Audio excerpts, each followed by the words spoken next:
And I do want to get to the latest out of the Middle East now, as you are taking a live look over the West Bank. We do continue to follow the latest. Israel launching that large-scale operation in the West Bank, the military says, aimed at targeting terrorists. Trey Yingst with Fox News has been on the ground following all of the developments since the October 7th attack by Hamas. He joins us now live. Good morning, Trey. Thank you so much for being here. What do we know overall about this operation right now? Yeah, Josh, good morning. This is an ongoing operation that's currently taking place in the West Bank. According to Israeli media, it's one of the largest in the last 2 decades, and it is requiring significant Israeli forces spread throughout multiple towns and cities. We understand the operation is going after cells of Hamas and Islamic Jihad militants to try and deter their capabilities from launching further attacks in the future, whether it be shooting attacks or attempted suicide bombings. Israel is acting what they say is on intelligence to try and go after these cells of militants. And this was a surprise operation that started overnight. Local authorities in the West Bank say at least 9 Palestinians have been killed so far. Some videos circulating online show firefights taking place between Israeli forces and cells there in those cities. And the focus of at least one of the operations is on the city of Jenin, which has been a hotbed for activity in the West Bank from groups like Hamas and Islamic Jihad.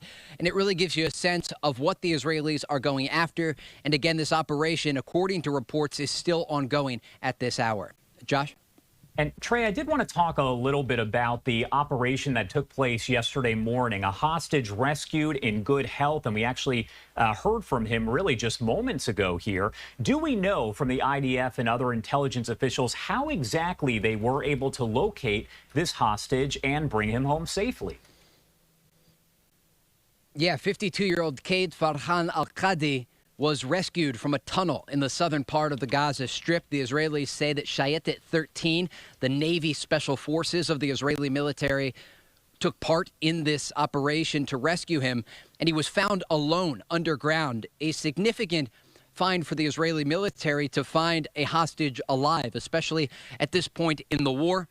He is broadly in good health and was released from the hospital today to be reunited with his family. He is from a Bedouin community in the south, and some of the images released yesterday just show you how his family has been waiting for him to be rescued or released from Gaza. And it gives you a sense of just how long these families have been waiting, nearly a year. On October 7th, the country will mark the 1-year anniversary of Black Saturday. And there are still more than 100 hostages being held inside Gaza. Some of them are dead. Others are still alive. Here in southern Israel, you can hear some of that outgoing artillery headed into the Gaza Strip as the Israelis continue their campaign against central and southern Gaza. And Trey, I do know that the ceasefire hostage release talks, they do continue over in Doha. Has there been any sort of movement as far as we know? Yeah, right now they've shifted the talks from Cairo, Egypt to Doha, Qatar, and they are continuing the conversation at the working level. Look, there are a lot of parties in the Middle East that want to see this conflict end, and they want to see it end soon. They want to see the hostages that are currently being held inside Gaza released, and they also want to see the deaths of Palestinian civilians stop. The death toll inside Gaza is rapidly rising. Families here are still waiting for their loved ones to return, and there are simply no winners in this conflict. And so these teams are working around the clock to try and hammer out the details of a ceasefire agreement.